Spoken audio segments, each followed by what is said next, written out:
say I'm brand new and I've talked to people who are an adjuster.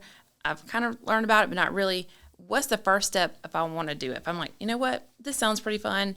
Yeah. I want to get into this field. What's the first step you would advise someone who had no knowledge of this? Yeah. What would you tell them to do first? I would tell them, do your research. Do your research. Do your research.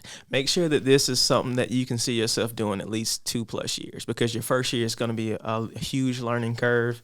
You may only get one deployment that first year. So look at it in terms of longevity. How long can I do this type of work? And while you're doing your research, you see it's kind of it's a nomadic kind of lifestyle where you're on the road all the time and you're away from home and everything. So make sure that that's something that you're okay with.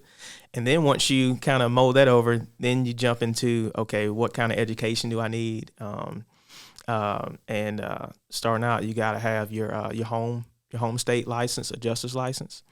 And so, you want to work on getting that, getting that first. And then you definitely want to work on getting states that's going to be, hit by, natural disasters like hurricanes and everything. So definitely work on getting your home state first, and then the Gulf states, Texas, Louisiana, then up the East Coast type deal, Florida.